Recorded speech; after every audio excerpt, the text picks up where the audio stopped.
Hey everybody, welcome to DBS Films Podcast. My name is Kellen. With me as always is my brother Brendan. Together we make movies with the DBS Films. Today's episode, we're going to be taking a look at the current state of indie filmmaking in 2023. We're basically halfway through the year, so we basically wanted to give you guys an update on how the ever-changing landscape of filmmaking, specifically indie filmmaking, has been changing over the course of this year and what we kind of expect for the rest of the year. As always, be sure to take a look at our Discord channel online. We make movies for our fans with our fans. So if you've ever wanted to be part of the movie making process, if you ever wanted to be on set, behind the scenes, any of those fun things, all you got to do, download the Discord app, click the link in the bio to join us, and you will be able to do those auditions for each and every one of our features. Also, be sure to take a look at the Force of Death, which is our newest feature on Amazon Prime. If you rent and review it, means we get to make more movies, so we greatly appreciate it. So, really, we've done episodes like this. We've done indie filmmaking in 2022, and we're doing one in 2023 because the landscape shifts so much, so quickly. Different platforms, a lot of different things happening, a lot of different things just come out of the blue. We now have a writer's strike, which could potentially be a DGA strike, which could potentially be a SAG strike. So there's a lot of different things there, but I think the first thing I kind of want to start with, which is the overall, trend that we've just consistently seen more and more and more, which is the fact that really, in my opinion, especially in indie filmmaking, and I'm curious if you kind of agree with this as well too, essentially what's happening now is, you're no longer able to be siloed into specific roles. You really have to end up doing a lot more. So it's never been easier to be a filmmaker, but it's never been harder to get your final product to be successfully monetized so you can keep doing it, which means, again, the biggest thing that we preach to all the filmmakers that are listening out here, you really have to do everything in order to kind of recoup all of that to basically have a monetizable product. So I'd say, just grand scheme on that one, what are kind of your thoughts when it comes to, how that's shifting to where it's easier than ever to make a movie, but again, you're not going to get anywhere near as much money. It seems like it's going to continue to be compressed just from the different streaming companies. Yeah, I mean, there's just a lot of content out there. There's a lot of filmmakers. The cost of cameras have gone down so much that anyone can really make a movie. And that just has a lot of people out there, and there's only so many eyeballs. And I think the big indie struggle, and it's always been the indie struggle, is why should I watch your $10,000 movie, that is a first-time filmmaker that's going to have audio issues, have visual issues, when I could go on the same platform and watch, Top Gun Maverick or, It or one of these bigger movies. To get the eyeballs to shift to your indie film, you have to either do something unique, you have to cultivate your own audience, you have to drive your own traffic, because yes, you will get organic traffic from these streaming platforms, and that's the whole benefit of being on these streaming platforms is your movie is going to be in front of people who want to watch movies. The problem is why should they choose your movie? And that's very difficult. It's very hard sell to say, here's my first time movie, and there's going to be plot holes, and there's going to be issues, and going to be a lot of stuff wrong with it. Or you can just go watch, something that's very polished, that a $10 million budget, that looks cinematic, that sounds cinematic, that has great special effects. So it's never been easier to make a movie, but I think it's also been harder. It's a little bit harder now to just get those eyeballs on the movie. I think before really COVID and before Netflix, the indie stuff really had a place on Amazon Prime and some of these streaming platforms because they weren't competing with the Hollywood stuff. The Hollywood stuff was still in theaters. The Hollywood stuff would release and be $20 to buy the movie. And now it's not the same. I mean, just go look at the charts on Amazon. You're going to get a lot of really high budget movies for $4.99. And then you go look in Force to Death is $4.99. So you're paying for the same kind of product, but you're getting a completely different product. It's the same price. You really, as an indie filmmaker, you can't compete on price, which is why Tubi is so beneficial, because you're not competing on price. You're competing just on watching. It's free. You just have to sit through some ads. The issue is that if Tubi goes away, filmmakers are going to lose 40% of their income. And that's a tough pill to swallow, because then after that, you're only going to have, until someone else steps up, you only have TVOD. And Amazon Prime and Freevee have been very selective. I don't even know if they're taking on movies right now, which is a huge issue. But the one thing I'm looking forward to is hopefully Netflix needs some content and their ad tier model continues to grow. And that kind of spurns a new era of AVOD. I think Tubi started it, and I think a lot of these other programs need to kind of shift to it. And, lo and behold, we're right back to, with ads. We went full circle from people who didn't want to watch ads and want to pay a little bit more not to see ads to, yeah, sure, show me the ads if I don't have to pay $12 a month for the service. Yeah, I think that's really the interesting case is, it is kind of coming full service there, but I think the biggest thing to kind of hone in on is just, and this is something you're seeing across the board when it comes to the creative industry, is the crushing of the margins when it comes to just the whole creative process, specifically coming from the different studios. And, really what I look at for this is, it's something that we've mentioned before, but I think it's a good thing to bring up again, and I think it's gonna be something that's consistently brought up again, as you mentioned. Now you have the Hollywood movies on the, platforms at the same price as our little indie film, and with that being said, the concept is that, the level of margins that you were making are continuing to diminish, and the big one, when you look at kind of like the heyday and, there's still a lot of indie filmmakers that think that this is still a possible path, which is, the short film, you get picked up at a festival, you get to make your feature, and it's really the death of DVDs in the sense of how that's kind of gone down. So, you basically had all of these Walmart, Blockbuster, all of these different outlets were purchasing DVDs just so they had inventory, so they had stock. Then with that being said, what ended up happening is the DVD, the inventories and the stock, that went away when Netflix was like, look, you have all this stuff at your fingertips. But even if you look at Netflix, when they first started, they were buying DVDs too, because they were shipping them out. So really streaming has kind of really cost effective wise, eat into a lot of the margins of Hollywood. And now you have social media as well too. It's just a form of content. Back in the day, you really only had movies that you would get from DVDs and stuff like that to give you that wide selection that now, I have multiple websites that I can just go right in. Tubi's absolutely free. I can click all of these ones and I'm not limited by like a schedule there. So like, I just think, this is the pressure that you're seeing with the Writers Guild, with SAG, with all of these other ones there, is because content's becoming so abundantly available and so easy to disperse. The real issue is kind of the cost wise of this. And, this is going to be kind of setting up, the second half of this, which is, what are you supposed to do now as an indie filmmaker? But you just want to kind of talk about how like, movies now don't have that premium value that they once did, whether it's a movie theater, whether it's a DVD, whether it's all of these things. There's so much more money built in. I mean, you're looking at, going from dollars on DVDs, which even getting the dollar per DVD sounds pretty low, to now pennies for streams. Yeah, but so like the counter argument to that is there's a lot more revenue from movies made now than there was before. There's a lot more quality content. The difference is it's just a lot of content. But what's happening now, if you can kind of become your own studio, I think you have an opportunity to make more money than you would with the Hollywood system as a producer, as a director, as a writer. And you're like, oh, Brendan, how is this possible? Well, because what you don't realize is that, yes, everyone wants to make their Hollywood movie and they want to, have their movie in the theaters. And I think the directors, the writers, and the producers on those things get rich. And some of them do. If you have like a Paranormal Activity or a Saw or something that just blows up, for 95% of these movies, they're pinching pennies and they're not making a lot of money. And it may seem like money, like a lot of money, if you're getting paid 15, 20 grand to direct a movie for, 6 weeks, but then the rest of the year you have to fight for other jobs.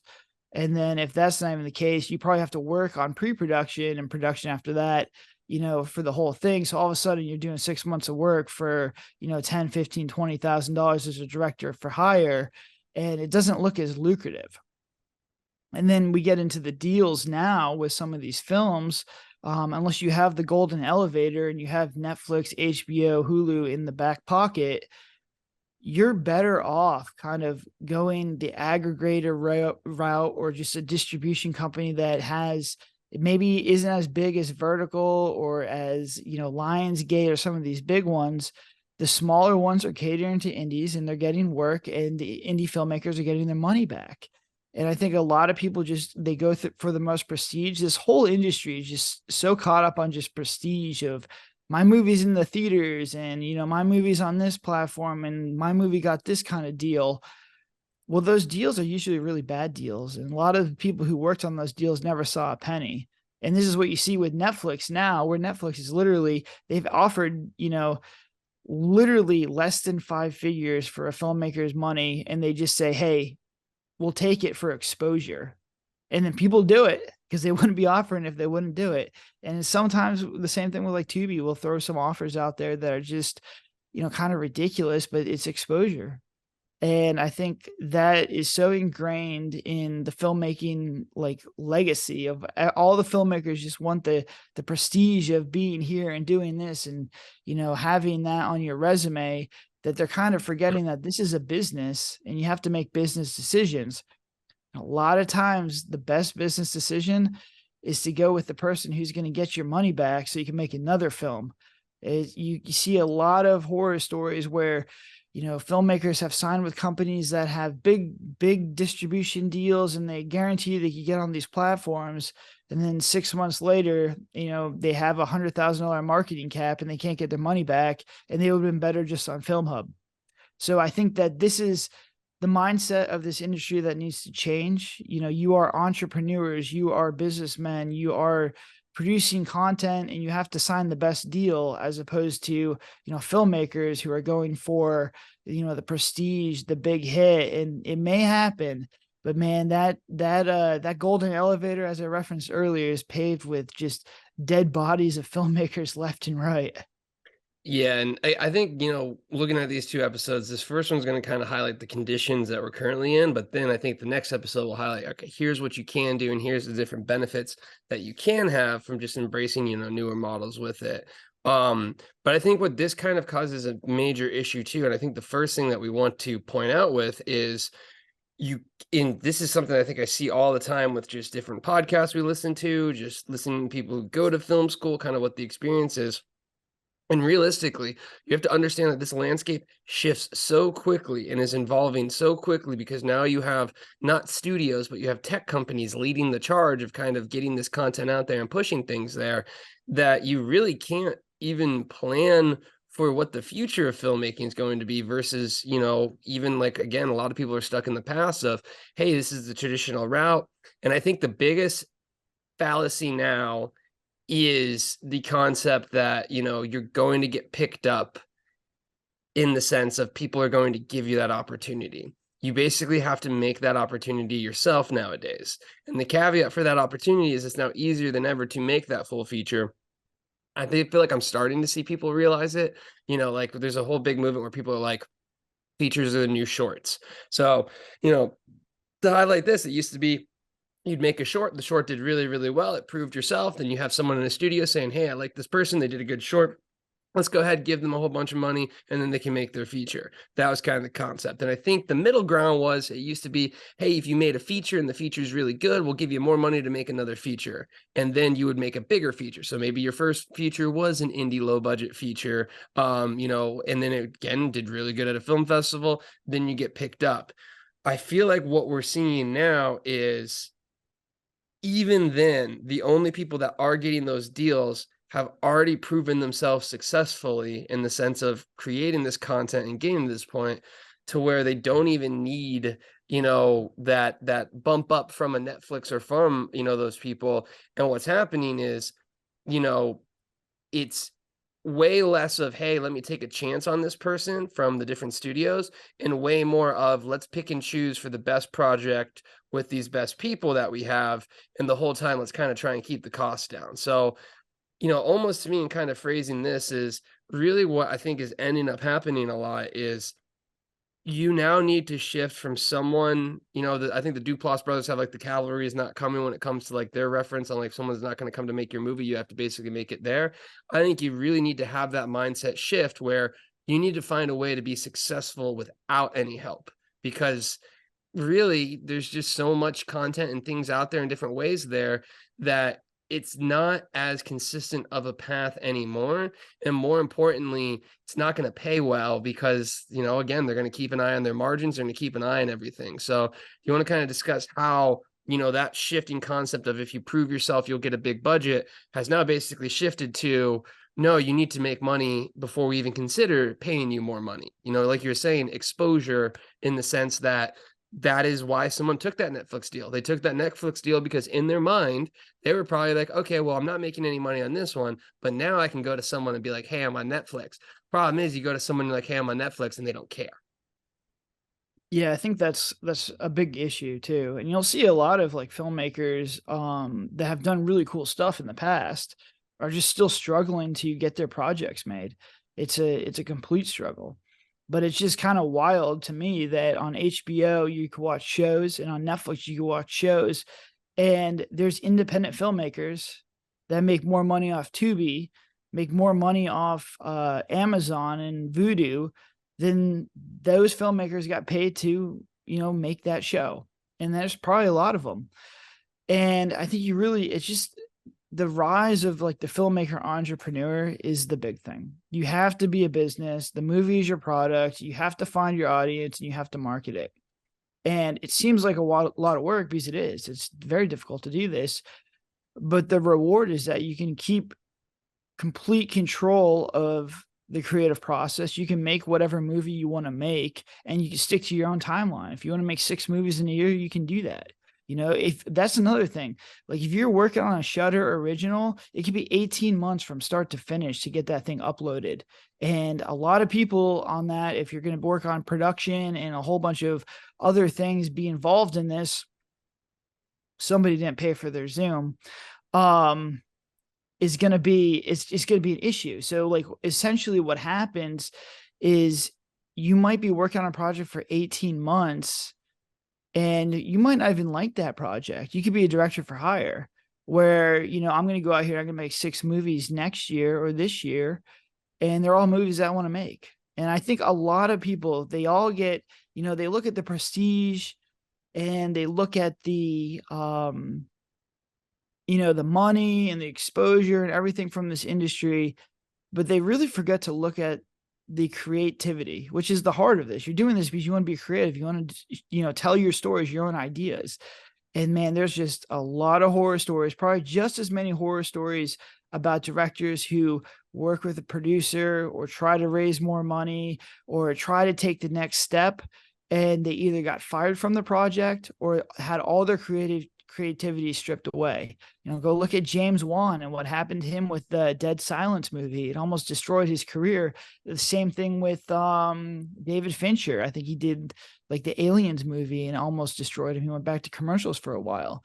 So I'd honestly take a look at what you're trying to do and just make sure creativity is up there.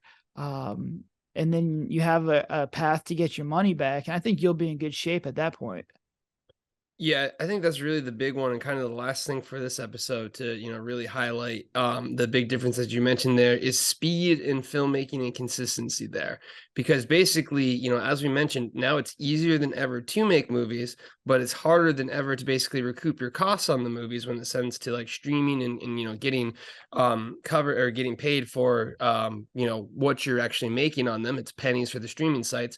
But that being said, that just means you need to make a pivot. And I think the biggest thing that we see with indie filmmakers and the biggest difference for DBS is, we see a lot of indie filmmakers where it's like, I got my one film. This is my one idea.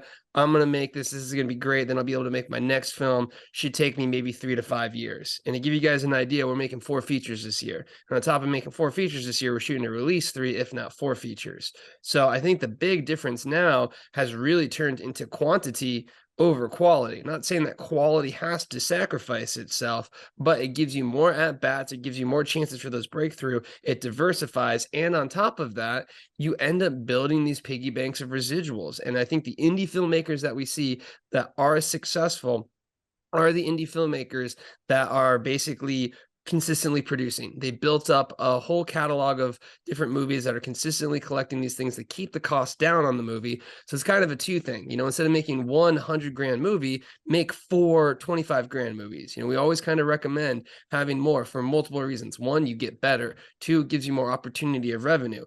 3, you have more opportunities having a breakthrough one. So there's all these benefits that happen, but I think that needs to be the big shift when it comes to indie filmmakers, is that you no longer want to look at what is my one magnus opus that I'm going to do to break through, break it into multiple ones, because that gives you the ability. And then more importantly is this kind of goes back to the first thing that we're mentioning. You need to do it all. So like, one, you got to be able to do the whole thing. I think if you need a team and whatnot, not saying that we're absolute experts, not saying that there, are people that we're better than in the sense of like that. We'd love to have a full team there, but you just don't have that option as much as an indie. Plus, you have all of these different things when it comes to resources to learn how to do these things. So you should be the one, at least filming, directing, and editing, writing all of those things.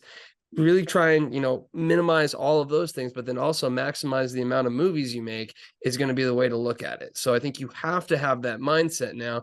If you have that mindset now, like you said, there's a niche for you. There's an area for you. It's easy to upload, find these distributors, do all of these things that, were once really heavily gatekeeped.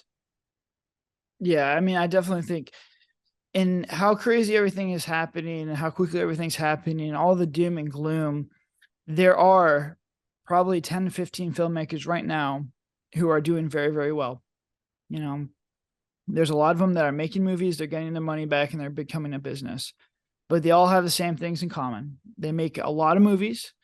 They learn from all their movies and they learn from their mistakes and they continually get better, and they do it for very cheap.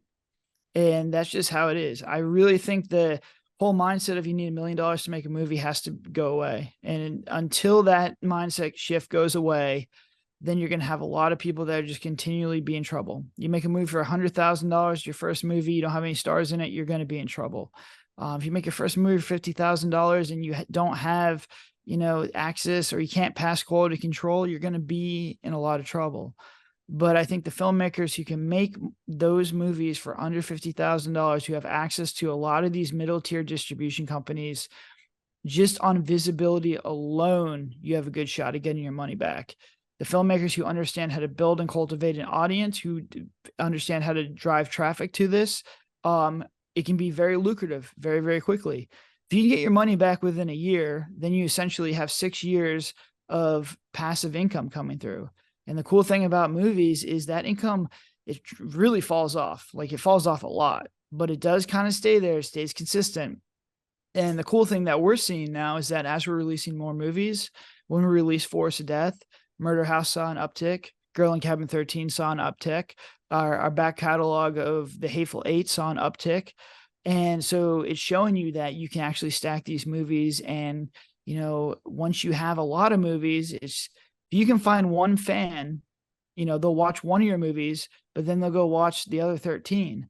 And that's a lot more revenue. That's 13 times as much revenue than someone else who try to make their magnus opus feature and it's just on there and they spend all their money making one film.